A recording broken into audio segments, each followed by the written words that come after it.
Hi, friends, and welcome. I am your hot mess of a host, Mary Hendricks from The Very Merry Life, your new mom friend that soon will feel like an old friend. Twice a week, every week, I want you to come and join me as we cover moments in motherhood, marriage, sex, and more. Some moments worth savoring, others worth surviving, all with a laugh, pep talk, or F-bomb every now and again. I want you to come as you are, but leave the sugarcoating behind because, guys, we know how sweet it already is. So what do you say? Up for picking some daisies? All right. Hello, guys. Welcome back to another episode. This is going to be a good one because I relate deeply to our guest, and I'm excited for you guys to see her. I'm excited for you guys to get to know her.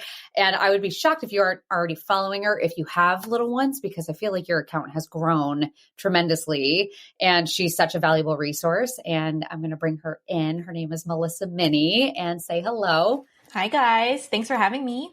Of course. So Melissa, I'm going to let you introduce yourself real quick and then we will get into it.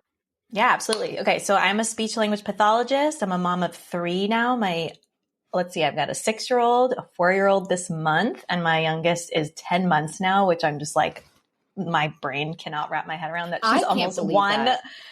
Yeah. I feel like it's you just crazy. had her. I feel like that too. Yeah. I feel like that too. Like every day my husband and I are like looking at her in the high chair and we're like, she's so big. Like, where did the time go? It's got to be a third child thing. I think so. You're just like so busy with everything else. Then you're just like, okay, they're crawling now. Yeah.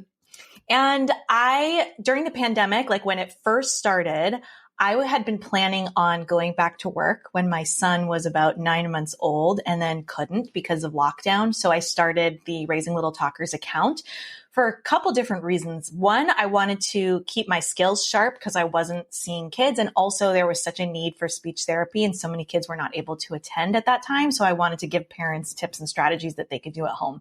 And it just blew up into this amazing community and business that I now run. And so that's what I do full time. I'm also home with my kids. So I kind of work like when they're napping or they're at school or camp. And I have an online course where I teach parents what to do with their little ones at home and just run my social media account, my YouTube channel. And it's funny. I'm like a quote unquote content creator now. It's just not something that I ever anticipated or expected. And it's been a beautiful and fun ride. For sure. Yeah. I literally just said that the other day because same thing. I set out not to do this. I just set out to share my life. And then I was having fun because same thing during the pandemic, I was so freaking bored at home and I started sharing. And I think I really started to gain traction the more I started to like open up about like the real life struggles. And one of those, which is where you and I connected. And I know we connected originally because we worked together.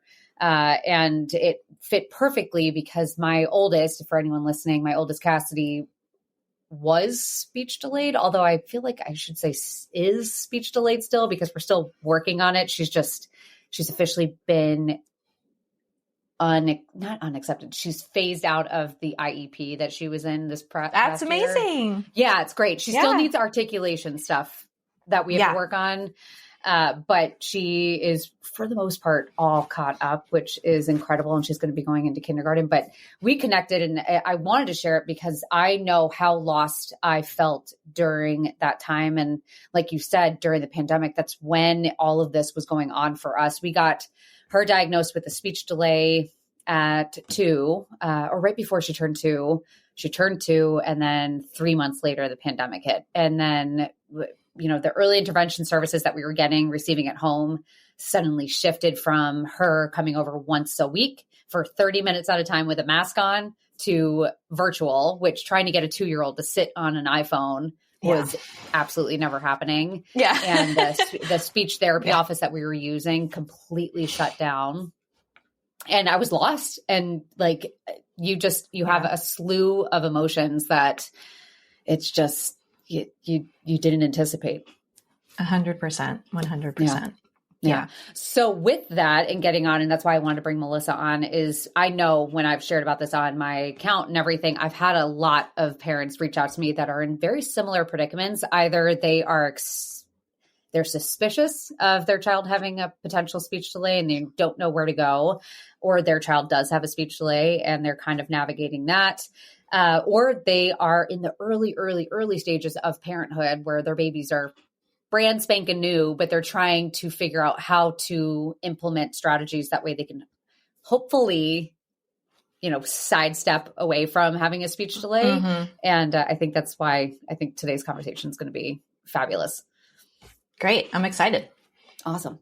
Okay. So we're getting into that speech delays. Let's talk about commonality. Like what, from your experience, how common are they? So that we actually have actual numbers on this. So I will let you know what the American Speech, Language, and Hearing Association reports. 13.5% of 18 to 23-month-olds have late language emergence or delayed language. 10 to 20% of 24-month-olds and 16 to 17.5% of 30 to 36-month-olds. So 6-month-olds. So it's not huge. It's not a huge percentage, but those are pretty significant. And the good news is that a lot of these kids who have language delays will catch up on their own, a very large percentage of them. So about 70 to 80%. By kindergarten, they are caught up. But that leaves this 20 to 30% that don't catch up on their own. They need some sort of support, some sort of intervention, which is typically speech therapy. Sometimes parents working on it at home can help too. And since we don't know which, bucket our kid falls into, we don't know if they're the kid that's going to catch up on their own or not. And so I always recommend supporting early at home, just so that they're getting this language input that they might need to get back on track. And I'm a big supporter of checking and seeing versus waiting and seeing. I think it's so great that you got your daughter evaluated with early intervention. And a lot of parents they're not wanting to check it out. They're like not sure what to do. And there's always a wait list too, depends on where you live. And so there's lots, and we'll talk about it today, that parents can do at home to help support their little one's language. But that's how common it is. And there's just kind of a lot of question marks as to will my child need speech therapy or will it end up fine? And I'm sure you've heard they're going to be fine. They're going to catch up. I know so-and-so who caught up, and a lot of kids do, but for the kids that don't, this is for them. This is why I push for get evaluated, get them supported at home, just so if they would have caught up on their own, great. We wouldn't have known, but great. Yeah. And you at least did what you could at home. Yeah. And so then you're not having to play catch up later. Yeah. Well, and that's, for my experience in going through in that way, I can just walk through if anyone's listening, kind of being like, okay, let's see if our experiences are similar. So like I said, my oldest, when she was about 18 months old, I think I started noticing then. And the number one way that I started recognizing it is that I realized that because I was home with her so often while my husband wasn't, I understood more about what she needed than most others. And I almost didn't pick up on it because I understood her. But then I all of a sudden, when we were out and about, we were with other people and with other kids, I all of a sudden started to realize that she wasn't necessarily in par with these other kids. And then when my mom and my dad and Kevin, even my husband, were like, what is she saying? And I'm like, how do you not understand this? It wasn't language, it was gesturing. It was a lot of gesturing. And I didn't realize that that shouldn't overtake everything else. It was great, but it was almost too much gesturing, where it was like her going, and I'd be like, okay, well, here we charades. Go. Yeah. But I understood it because I was with her so often. Yeah. And at 18 months, I brought it up to her doctor, and her doctor said, you know what, this can happen overnight. Literally, she said, I've seen kids that, we have concerns, and overnight, the next time they come in, it's caught up. And I said, okay, let's wait. And as we got closer to her birthday's in December, I believe it was October. So the 2 months before she turned 2, I knew that something was up. I was like, she's just not there. We had just had another baby, and it was getting frustrated at times, and just, there was so much going on. And I was like, I'm just going to call an evaluation. And I had a friend of mine, thankfully, that was going through something similar. And she said, you don't have to go to your pediatrician. You can literally call and just make an evaluation. It doesn't hurt. You can refer your own kid. Yeah. And I don't think I even had to pay for it. They literally just came and did it. And I remember the best thing she said to me was, the worst case scenario is that you get almost free services for the most part. And she said, that's not a bad thing. And I think it was a pride aspect at first. And sure enough, she got diagnosed with a delay, and it was so helpful. And I think the thing that parents don't realize, I know for me at least, is it's not like they're coming in and then taking over your kids the rest of the time. You're only getting them. For us, it was only once a week for 30 minutes. And then the rest was all us. So it was kind of, it was teaching us how to go forward. And it was so nice. Yeah. A great therapist will train the parents because like you said, you're with your child the most. So, 30 minutes once a week is not going to make a difference. But if you're carrying over the strategies that they teach, then that's where the magic happens. Yeah. Well, and then going through just, the causes, what have they found any causes as to why this is? So there are some higher risk factors that make it more likely that a child has a language delay. Gender, boys are higher risk than girls. Having a low birth weight or being born premature before 37 weeks. Having a family history of language and learning difficulties. There's a genetic component to some language and speech issues. So there's nothing direct that we know unless it's secondary to another diagnosis. For example, we know, children with Down syndrome or autistic kids tend to have speech and language differences as they are developing. And so if you know that there's another diagnosis, then you might have that more certainly than if there's nothing else going on. But yeah, it's very difficult to pinpoint cause, which we'll talk about too when we talk about the pandemic and delays, but those would be the biggest risk factors. Yeah. Currently. I had a mom I went out with my husband on a date night. We met a mom and we were talking and everything. And we were kind of getting into conversation as to what she does. And the conversation spiraled to a point where she had said, I worked and I work out of the home and I have such tremendous guilt over working and stuff like that. And the guilt was added because her son ended up being diagnosed with a speech delay and she's working through it right now. So her thing and what she was talking to me, and I hadn't even brought up my history yet. And she was just saying, she's like, I have such guilt because I'm afraid that me not being home was the reason why this delay happened. And immediately once she said that, I looked at her and said, I'm a stay-at-home mom. I was home with her literally 24/7. Talking to her 24/7, and she still ended up with a speech delay. I know speech therapists who have kids with speech delays. Yeah. They're doing all the things. It literally is. And it's just the way I view it. And that makes me feel better, at least. And my daughter doesn't have autism or anything like that has been compounded on top of this, but I know for us, the way I think of it is I struggled with math my entire life. I've always struggled with math.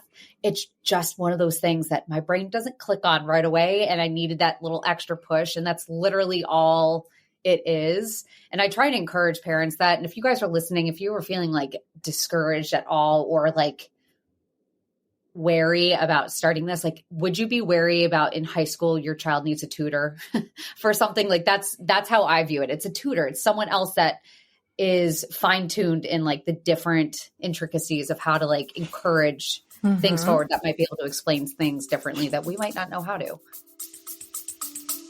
We'll be back after a quick break. Eye-Opening Moments podcast are real-life stories of adversity, encounters, and perspectives. They are moments that can lift your spirits, give you some food for thought, or move you. For the introspective mind that likes to reflect, discover, and find solutions or meaning in a complex life, listen to Eye-Opening Moments podcasts. Yeah, that's a great example. Different ways to sort of elicit language, because typically babies and toddlers will just pick up language from you talking and doing nothing special or nothing different. And then some kids need to learn a little bit differently. They need a different approach. And the speech therapist can teach you how to try different things and, see what clicks with the kid. Yeah. What made you get into speech therapy? What made you pursue this route? So kind of funny. I actually went to college initially for music business. I was very much into music and wanted to like own a record label. Like this was my jam. And I went to school my freshman year and I was like, you know what, this isn't for me. And I was looking for different pathways. My dad is a physician and I really liked medicine, but I didn't want to do medical school. And someone that we knew in the family was a speech pathologist. So I had a phone call with her. And I was like, wow, this kind of sounds like the perfect way to like, it was sort of health related, not medicine, but you know, you're working with clients and patients. And I also loved children. I was a camp counselor for several years. And so this was just like, it just seemed perfect. It was like kids and I get to help families and kids. And I just took like that first intro to speech class and was like, this is it. I loved it so much. There's such a wide variety of like things that speech pathologists treat. The umbrella is very large of what we cover. And so it took me a while to find what I loved, which is working with kids birth to 3. But that is, I just love it so much. Well, what other things? Because I know obviously articulation and then there's language. Yes. What other things? Speech therapists work with children all the way up through high school and adults as well. And also in feeding and swallowing is another area that I explored that wasn't for me. I actually worked in a rehab facility for geriatric patients, like my first year out of grad school, and thought that's what I wanted to do. Then I switched to feeding with kids. Then I never worked in a school, actually, just private practices, but I worked with school-age children, preschool, and then just decided early intervention is where it's at for me because I just love babies and toddlers. Now that I have my own kids, I don't feel like I have the energy right now to give to seeing children because I honestly don't know how other speech therapists do it. They see kids all day and come home to their own kids, but I think that would be really hard for me. I'm already spent being around my own kids. I don't blame you. I do not blame you. That's how I commend teachers. Anyone here that's a teacher, I give you so much credit if you have children and then go off and teach other people's children because God bless 1,000%. I can do it. My kids are also, I don't know. I feel like my kids are intense. They're just like, they're a lot. It's my life. It's my life. That's literally my life. The life lessons I just shared in my stories is that the life lessons that I have gone through just today before 10 a.m. are like the life lessons that I never anticipated I would have to teach, like and valuable life lessons. And for example, my first one was you cannot pull your penis out. And that's because my son discovered the pocket that goes in front of his undies. Oh yeah. And mine just discovered that too. Yeah. How old's your son? Comes running it. He almost 4. He comes running in with that thing like sticking on out. And I look at him, I'm like, dude, wiener, tuck it back in, man. I'm like, jump scare, come on. But I feel like you could be describing my house. Literally, my 4-year-old is just at that stage too, discovering that. I'm like, you can go do that in your bedroom, but not out here where everyone's hanging out. Okay. Yeah. Let's private. Yeah. It's interesting. You only have one. Did you say you have one boy or 2? I only have one boy. Yeah. Same. So it's that one boy that just brings up all the interesting conversation. Totally. It's yeah, no. So with that and going in and twisting this back into that pandemic, let's talk pandemic because that I think is, I credit the pandemic for a lot of things. I think it's driven so many of accounts like ours online because everyone was like, let's go to social media. And I think that that's amazing because think of how many people you've reached and totally whatnot. Well, I love-hate relationship with social media. Like there's so many things I hate about it. And then I've also learned so much just as a parent myself, following like amazing accounts, psychologists and occupational therapists. And I know so many parents have learned from me and I've connected with so many colleagues and other moms on here. Like it's been a really beautiful thing. So definitely love hate. So I will say, there is more data now than we had initially. It's been 3 years, but the results are still varying a lot. So there's 2 main studies. One found that children born during the pandemic were less likely to have achieved milestones of waving which makes sense. Not seeing a lot of people. And if you're not modeling that at home too much, then, you know, they're not getting that. Saying one meaningful word or pointing by their first birthday compared to children born before the pandemic. However, another study didn't find any significant differences between the length of pandemic exposure and, you know, infants' language or social emotional development between at 12 or 24 months. So here's two different studies that say pretty much the opposite. One's like, yes, definitely these things are happening. And the other one said no. So what we can take from this is that there does appear that the pandemic has affected language and social development of babies and toddlers, but to what extent and in what ways and for who in particular, it's just really not well understood yet. We don't know. And something that I like to share with parents is that proving what causes what with research is very tricky to do. Just in general, in research, proving causation is hard, but especially with the pandemic, which affected every single area of our lives, it's pretty impossible to kind of tease out like one thing that caused language, like specifically, without knowing, well, what about all the other areas that were affected, right? So to claim that X caused Y is going to be a huge oversimplification of a very complex situation and relationship. So to parents listening, like really be wary when you read or hear in the media of a strong conclusion or extreme claim, because all studies have strengths and weaknesses and limitations, and there's usually way more nuance than is discussed in like a clickbaity post or a news article. I remember a couple months ago, there was something going around that was like very strongly claiming like, you know, the pandemic has caused this, this, and this. And it's like, we don't really know. We can't say that with confidence. It's hard because everyone responded differently to the pandemic. Everyone is in a different area. Everyone's state did something different with the pandemic. Totally. All practices did something different with the pandemic. People had different resources. So it's hard to pinpoint what the hell happened. Like what exactly was the key takeaway? And then obviously all the other factors that could be in there as well. And it's just, was it the pandemic or was it your stress? Like, can you, or exactly, there's so many things that go with it. I don't know if anything switched, but I remember, didn't they change the development delays or like the delay schedule of things? Yeah. So the milestones were changed, but it was actually unrelated to the pandemic. Okay. They put those changes into effect, suggested the changes before the pandemic. And it just took so long for them to actually get like approved and changed. Yeah, because that came out during the pandemic, and then so everyone was like, "See, they're dumbing everything down because the kids." Yeah, it's not. Yeah. That was not the case. So that's a perfect example of like the media putting stuff out there and saying, you know, this is because so many kids are behind, so now like the milestones are being changed, and it's like, well, they're not really. That's what I thought. Yes, good.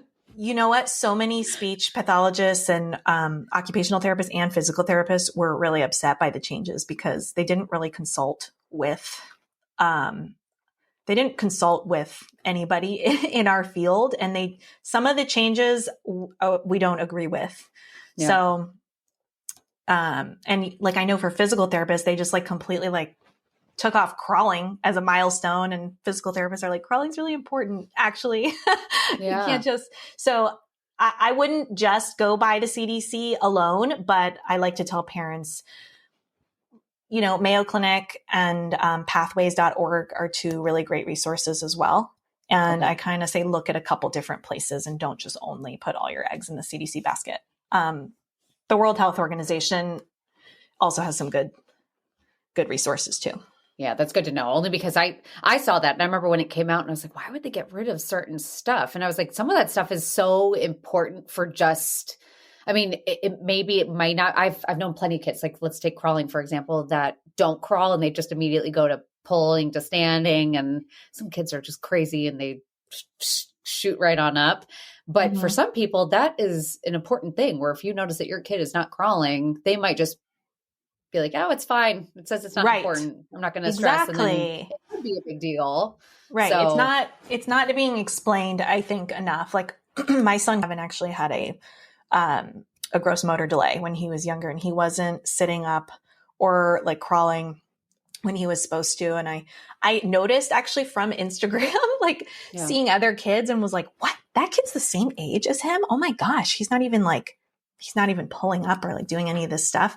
So I think like on the one hand, I understand that milestones, they don't need to stress parents out, but they are a really great like guideline, I think, for if you look at the big picture, if there's like one isolated thing, talk to your pediatrician and like see what's going on, but don't just dismiss them. I think that a lot of parents feel stressed by milestones or like, why do we even have these? They just stress parents out. Or even I've had parents say about my account that I'm just stressing parents out.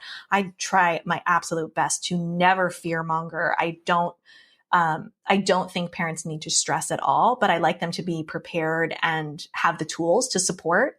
I like parents to just take action, instead of sitting there and stewing and worry. Because for me as a parent, that's really empowering. When I was worried about my son, like knowing what to do and doing it helped me feel less anxious actually. So milestones serve a purpose. They're not like set in stone. There is some variability among children, but look at it as a big picture and how your child is developing, and look over it with a professional too. If you're worried and you have a concern, talk to someone who understands child development as a whole and can say, this could be concerning, or you know what, your child's doing X, Y, Z. And so this little thing is not concerning to me.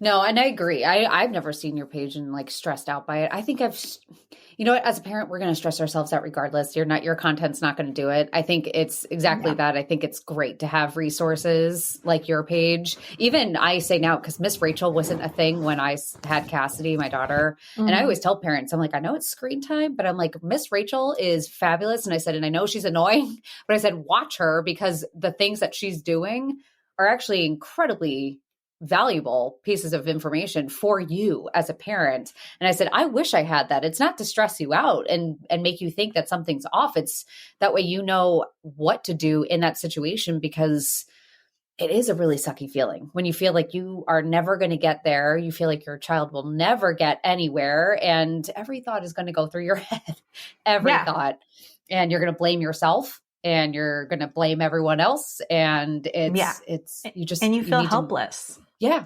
I really do. Really deep feeling of like helplessness of like, I am a speech pathologist. I know a lot about speech and language, but I didn't know really anything about gross motor development or how to support him. And we ended up getting physical therapy, and like the stuff I learned was so stupid simple. I was like just shocked that I didn't know that I should be doing that with him, or that could help support him better.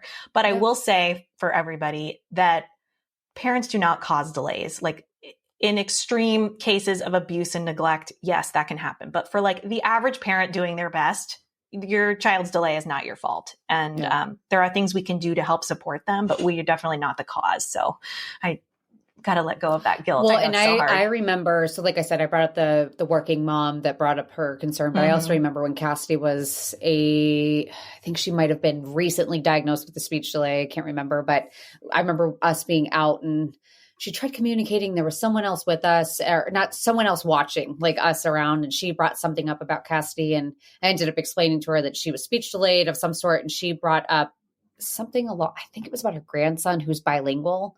And she said that she believes her grandson is speech delayed, but she was wondering if it was because he spoke 2 languages.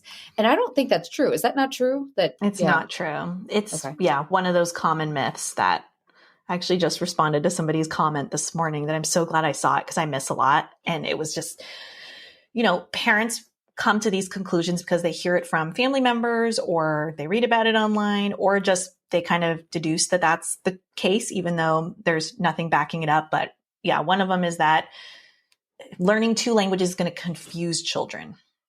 It does not confuse children. And if there is a language issue going on across all the languages the child is learning, then that is indicative that there is a language delay going on. If it's just in one language, but they're strong in another language, that tells me that it's not a language delay. It's actually, they're just learning another language, and they're just not learning it as strongly as the first one. So when we see a true language delay present, it's across all languages. Okay. Also, parents don't know that they need to count all the words in all the languages, even if they're the same word. So if your child's learning Spanish and English and they have milk and leche, excuse my accent, then I don't know if I said that right, then they would that would count as two different words. And so a lot of times if your pediatrician's only looking at English, then it could appear like your child is delayed, but really they're not if you look at, the total of all the languages. Interesting. Okay. I didn't know that. I didn't also know that word approximations counted as well. Yes. So many parents don't know sorry, that. you can explain what that is, because if someone hears word approximation, everyone's like, wait, what? Yeah. So it's basically a simplified word. So like babies and toddlers are not able to say all the sounds. So they're going to say ba for ball, or ma for more, or dada for doggy. And those count as words as long as they're used purposefully to communicate something and independently. So not like you said it and then they mimicked you. They have to say it independently on their own. And if used consistently. So those are the three criteria: independently, purposefully, and consistently. Okay. And then how about does sign language count also? Yes. So sign language, words and sign language count. So sign language, just think of sign language as another language, like Spanish or German or French. So same information applies. If you're learning sign language and English, it's not going to delay your child's speech. And that was something else that was claimed in this comment of like, I wish I didn't teach my child sign language because now they're not talking and they prefer to use their signs and they're being lazy. Or babies and toddlers are not lazy. Like they just don't even have laziness in them.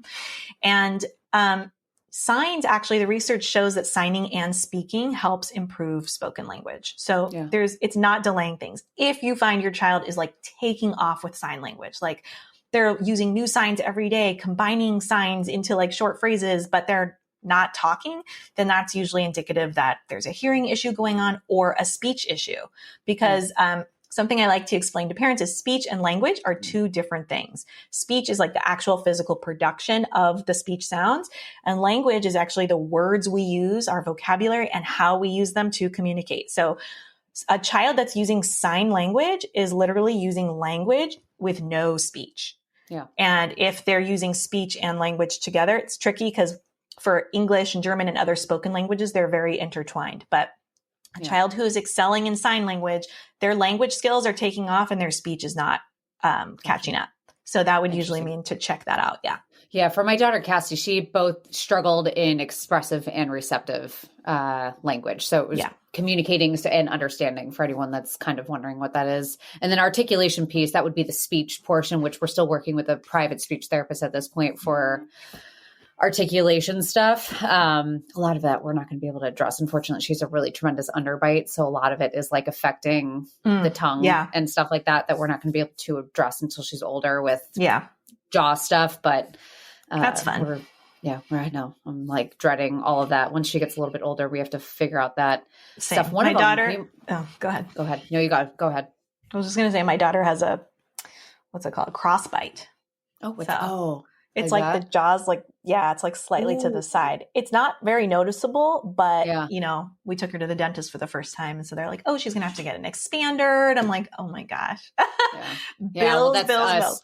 Yeah, that's it. They were like, just letting you know, FYI, once like her top teeth start falling out or her adult teeth start coming in, they said, we're going to have to recommend her to an orthodontist and get her braces on like ASAP. And I was like, what? And they're like, yeah, it's probably most likely that she'll need braces at like 7. That's like, what they said about my daughter too. And I was like, wait, I got them when I was like 13. Same. I was like, that's so early. That's so early. And my daughter's really sensitive to like, things bugging her, like her sock or whatever. And I'm like, it's going to be hell.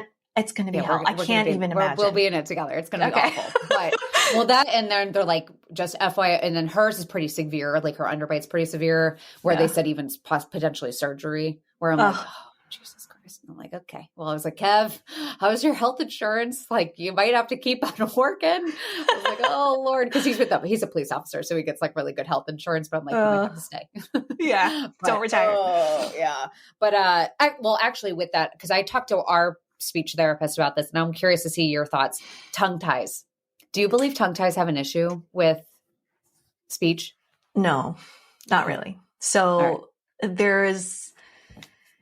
if it did, it would be later on. Okay. So like having a tongue tie is not going to stop a baby or toddler from babbling or saying early words. The movement of the tongue is so minimal for speech sounds. you would have to have like the most severe restriction to like you wouldn't be able to move your tongue at all. And if that were the case, you would have other issues with feeding, possibly with feeding and sleep would be like the two main ones. But because your tongue is supposed to rest at the roof of your mouth when you're sleeping. So like if it couldn't reach, that could be an issue. You might have a child who has a open mouth posture. They're drooling a lot. They're breathing out of their mouth. So there would be other issues that you would see first before speech. If it did affect speech, it would be some more challenging later developing sounds like S or R or sh. But for babies and toddlers, a lot of the sounds and words that they make early on don't involve much tongue movement. You know, some early developing sounds are b, p, t, d. Your jaw's pretty much closed. If you know, if you're listening, you want to try and make a t and a d. There's very little movement. Your tongue tip is moving like micro movements. And if your child can stick their tongue out, like to lick their lips, that's usually an indicator that they've got enough movement for speech. My son had he had a lip tie and he was struggling with breastfeeding. So that's why we ended up clipping that. But I don't recommend to parents, and obviously I'm not your doctor and you need to talk to your doctor about this, not medical advice, but I don't recommend clipping a tongue tie to prevent like later speech issues. I would only do it if it's affecting function right then. So which typically, So I wouldn't be like, oh, every child, every adult, we all have tethered oral tissue. So we all have like that tissue there, the frenulum under our tongue. We have, our lips are attached to our gums with a little piece of skin there. And we all have varying degrees of that. So like even my daughter has a lip tie that comes like pretty low down between her front teeth. Yeah. And I took her to see someone because I was like, is this a problem? And she was like, nope, she's not having trouble right now with feeding, with breastfeeding, with eating. She can close her lips at rest. Then no, it's not a problem. You don't need to do anything about it. So we didn't end up clipping hers. So that would be my advice. I think I'm not saying that they don't have any effect on the body. Like there's a lot of people out there who say, having a tightness in your mouth there can affect the alignment of different things. It's not my area of expertise. And I don't know if you're into body work and stuff like that. And you can relieve a lot of tension and different things like that. But again, mainly for feeding and for breathing purposes, and speech comes later. And on the very rare chance that they're having difficulty with like speech clarity later on, then you can see if it's worth doing something. Yeah. Interesting. Okay. Yeah. Cause my youngest, Haley, when we had her, we struggled with breastfeeding a little bit, but not so much because she couldn't latch. She was, a little bit. She was a pain in the butt the first 6 weeks, but I also kind of think she was just getting used to that. And being a third baby, I was like, what is going on here? But then all of a sudden it was fine. So I never ended up getting her tongue tie adjusted, but the pediatric dentist that I brought her to for the tongue tie was like, you know what, I'm going to wait. And I'm glad he told me to wait. But he brought up something about the tongue with speech issues. And then I got nervous because I'm like, shit, like I've already gone through this once. I don't want to kick myself later if I don't address this now. And we didn't end up doing anything. And that was kind of just the decision that we said, whatever comes from this will come. Yeah. Because it all worked out. But that always started the conversation for me where I'm like, oh, well, should I? How old is she now? 16 months. So what sounds does she babble with, for example? She's just learned baby recently. So she likes to say baby, dada. She'll say mama on a rare occasion. She knows how to say it. She just doesn't. Yeah. What else does she say? Of course. The word you want the most. Yeah. But so that's great. So she says a duh sound. So that's indicating that she's able to move her tongue tip enough to like get up to the top for the duh sound. So it's really these sounds that might be impacted, maybe small chance later. You wouldn't even know right now because like most little kids are not saying them perfectly or correctly anyway, like an R, for example. So I think that was the right choice to wait because. Yeah, I definitely watch her a little bit. Like I said to my mom the other day, I was like, sometimes I watch and I'm like, I think because of my first having a speech delay, I get a little bit Like I watch a little bit more closely to see if it's going to happen again. My son, my second, completely different kid. Like he got things right away. I think by 1 year old, he was saying like words like fish and just random things that made no sense. And it was completely different. But I will say this, and I don't know if there's any truth to it, but I remember Cassidy, my oldest, she had incredibly strong fine motor skills. Like all of her gross motor skills, fine motor skills were superior. Her language, not. And I remember someone said that sometimes they find that there's I don't know if that's true. There's a juxtaposition between one being stronger than the other. And then my son had really strong language and his gross motor skills. He is like the clumsiest child I've ever met in my entire life. We hear a lot of anecdotes like that.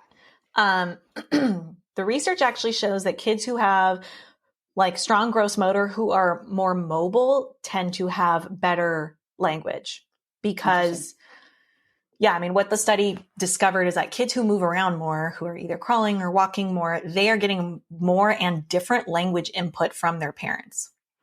They're able to like point out more things because they're moving around as their parents are labeling more things. And parents are also using more action words because they're moving. So the input that they're getting is a little bit different. And so there's no research to indicate that like, if you're a late talker, you're going to be an early walker, or if you're an early walker, you're a late talker, or anything like that. Cause I know that's like a phrase that we see a lot. Yeah. I think that's what everyone kept telling me. I was like, oh, that's true. I think it may have happened that way. Yeah, totally. I have a post about this and I'm like, share like your experience in the comments. And it's like every possible scenario you could imagine is listed there. Like late talker, late walker, early talker, late, whatever, every combo. So there's no pattern that's happening across all children that we're seeing. But really, I would say to parents, like if your child is an early walker, but they are late to talk or they're not meeting milestones, like don't chalk it up to that. Like don't, or like even the boy, there's a, myth that's like, oh, boys talk later than girls. Well, they actually don't really. I mean, they're like a little bit behind, maybe by a couple months, but that's actually taken into account when we create milestones. So being a boy is not a reason for a child to have a delay, for example. So my advice is always, if you're concerned about it, check it out. Don't be like, well, they're an early walker, so they're fine. Or they're a boy, so that's expected. They're going to be fine. Because actually, a boy who's late to talk, since we mentioned before, that's a high risk factor for language delay. I would say, actually, why not seek out support now and make sure you have everything in place? Yeah. Why not? It doesn't hurt. That's the thing. If anyone here is listening, and again, I think that's the biggest thing that it's a pride aspect. I think it's a huge pride aspect. I also think that guilt factor is there where, I think a lot of us guilt ourselves that we did something wrong if our child is delayed in some manner, because we kind of look at ourselves, especially when it's so early on, where I think a lot of parents hesitate in asking for help in this area because we're afraid that someone's going to blame us. Someone's going to blame us for something. And it's not like it really isn't. So please, if you're listening and you are at all worried about that, it really is not that big of a deal. And you will find how common it is. Like, I feel like I've discovered more and more how common someone is getting help for something. Totally. For something. There's something that most children are going to get help for at some point in their life. And yours might just need it for kicking off their language. It's no big deal. And if you are in the United States, you can just Google early intervention and the name of your state, and a website should pop up and has listed out by state, like who you can contact. And you can just say, I want to refer my child for an evaluation. And again, you don't need a doctor prescription. I believe is that statewide? Is that nationwide? It should be nationwide that you don't need a referral. Okay. Yeah. Double check that, everyone. But I'm pretty sure that's how it was for us. I just literally called, and it was like one organization that was linked with early intervention. And I just called and I explained the situation. They put someone in contact with me, and I think they were out at my house like 2 weeks later, and they came to us, and it was so much fun. The kid doesn't feel like, your kids won't feel scared. They're not going to come in and make it seem like it's all scary. They're coming in, and your kids during speech therapy, if that's the route that you pursue, it's fun for them. Yeah. They're playing the entire time. You're just, you're going to go and be like, you're going to see this in action and be like, wait, this is it. It's not It's not anything crazy. You're going to learn more from it than your kids will. A lot of parents are like, they're just playing with my kid. Like, how is this speech therapy? But when you think about how children learn, they learn through play. So it's only natural that if we're trying to teach them a new skill, we're going to do it through play.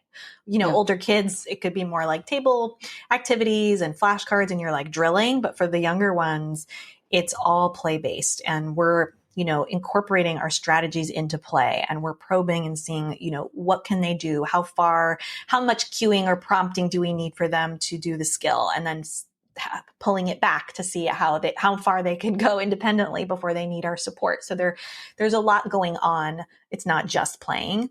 But we use that as the vehicle to teach, what they need to know. I think that was the biggest thing that I picked up on that I didn't realize I wasn't doing as often was the waiting between like initiating a response, almost like I needed to wait a little bit longer. And I think that, like, again, no one creates their child's speech delay, but you just learn different techniques of being like, oh, wait, hold on. Let me just slow myself and like reframe things, or just the way that you put things into a sentence for your child is going to be different. But I know for me, like just waiting and being like, what, up, like, or right now my daughter's saying like, she'll just go like this for me to pick her up, and I'll say up, and I'll wait and see if she repeats it back, and if she doesn't, then I'll pick her up and say up and just keep doing that. Or the one thing that I do now is I take like a toy. It's just one toy and I go like ride the pony and then fall down. And I just repeat it over and over. And then I wait before I drop the toy for down. And now she starts saying down. So it's like things like that I never had any clue. And it's so simple. It's almost stupid how simple it is, but it's stuff that we don't remember as kids because we did it. Like we don't think about how kids need to understand because we're not kids and we just need someone to kind of remind us. Totally. It doesn't come naturally to a lot of parents. I think like a lot of parents feel exhausted talking all day. They're like, I was told to talk all day to my child and it's just, I'm too tired and it just doesn't come natural to me. So in that situation, if anyone listening is like, yes, that's me. I usually tell parents like pick a specific time in the day that you're going to be like really language heavy, like bath time, for example, and you're going to model tons of language and be very talkative, or like meal time at the table. And then like give yourself permission to have quiet moments too, because you don't want to be talking too much that your child drowns you out, right? You want to make sure that you're being intentional about what you're saying. But that can help. And then also putting Post-its around to remind you if that's not something that comes naturally to you can be really helpful to kind of jumpstart like, oh yeah, I should be talking right now. No. Well, and then I'm sure a myth would be screen time. What have you heard about screen time with speech delays? So it doesn't cause, again, that causation is really difficult to determine. For a child who is having difficulties, less screen time is recommended. But the issue is that it's a trade-off. If you're giving your child screen time, it's taking away from a face-to-face interaction with a caregiver who could be modeling language for you, and having that experience that's language rich. So it's really, I'm trying to think of what that word is. I'm like blanking on it. Okay, forget that one. I'm not even going to think of the word. But it's like you're making a choice and I'm going to think of this right after our call. It'll come. It's going to come to me.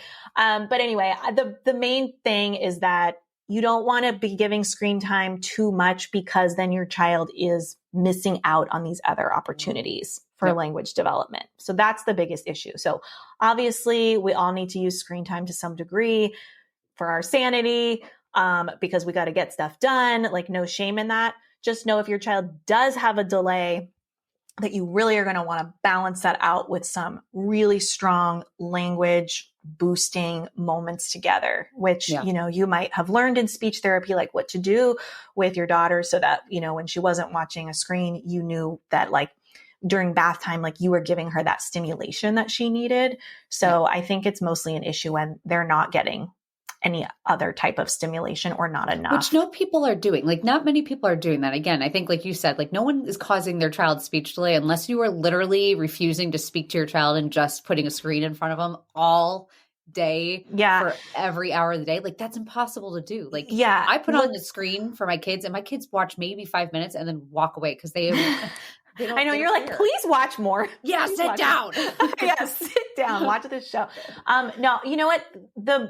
Sometimes if you are a working parent and you work from home, for example, or you work out of the house and your child's being watched by a grandparent who's tired, who's not able to keep up, sometimes they have the screen on all day. And that's not saying that's causing the delay, but if that child, let's say, was no matter what already going to have a speech and language delay, that's when it can cause a problem. So I wouldn't say that that's caused the delay by any means, but it's not helping the child move forward because they're missing, but there are situations like that. And in those scenarios, we really have to work with the family and work with the grandparents and, get everyone on board so that they can get a little more balance into, that child's life.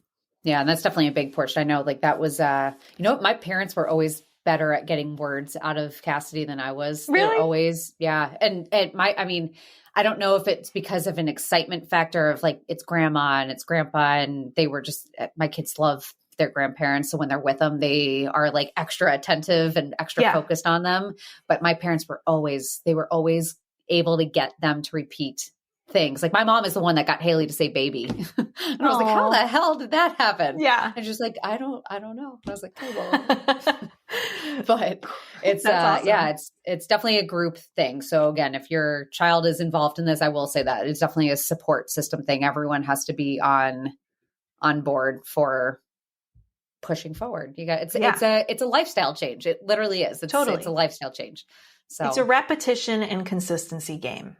Yeah. You just have to it feels really repetitive to parents, but like that's how kids learn. They just need the same thing repeated over and over and over and over again.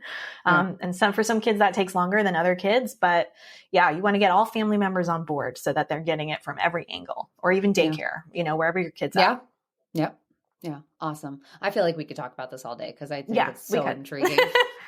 What we should do a live. I don't know if you've ever done an Instagram live. You and I should do an Instagram live. I never do them. I'd love to. Yeah. It's a great idea. We should figure that out. Maybe when this releases or something we can. Do you remember when takeovers were a big thing? Like people, that was like the thing anymore. No, nobody does them anymore because now they do lives. I wonder is if it's a risk with having someone else log into your account. Probably. As I grew and grew, I used to do them a lot, like in the beginning, and now I'm like would be terrified of giving someone my password. Same. I don't because I'm like nothing can happen to this account. This is my life. Yeah. No, even I have assistants, and they're like, do you want me to take your stuff and I can like post things for you? And I was like, no. I was like, I am the only one. I had someone message me and they're like, is it really you? And I was like, what do you mean? And she's like, is it you answering me or do you have someone answering for you? And I was like, it's literally me. I said, I have no one else on this account. No one will touch this account ever. Yeah. But yeah, no. The thought is scary. It is scary. It's awful. That's the love-hate relationship with social media. Yeah. Well, I'd love to do the live. Yeah. So everyone listening, I will put all of Melissa's information in the show notes. That way you can check her out. I would highly encourage you to, or if you're not of that age or stage in life where you have little ones that are learning about language or anything like that, like recommend Melissa's account to them because it really is valuable. Like just having a reframing of very simple things is so helpful because like I said, it's almost so simple that it's stupid, but it's so simple that you wouldn't even think about it. And it's like one of those things where it's right in front of your face. You just need someone to point it out for you. And that's what Melissa does. And she does a fabulous job at it. Oh, thank you. Of course. Thank you. Well, awesome. I will end this and then we'll chit chat off of this. Okay. Sounds good. Another episode down. Thank you all so much for listening. If you loved today's episode, I would be so appreciative if you would leave a rating and review. I cannot begin to tell you how much those mean to me, but also how much they help me get in front of more eyes and more ears. As always, be sure to check back every Tuesday and Friday for a new episode, whether it's an episode with me and my husband, me and Katie, or just another incredible, amazing guest. Stay tuned for more honest, real, raw chit chat. And hey, do me a favor before you go. Remind yourself how amazing you are, how enough you are, how special you are. And boy, oh boy, I sure am glad to have you here. Thanks, friend.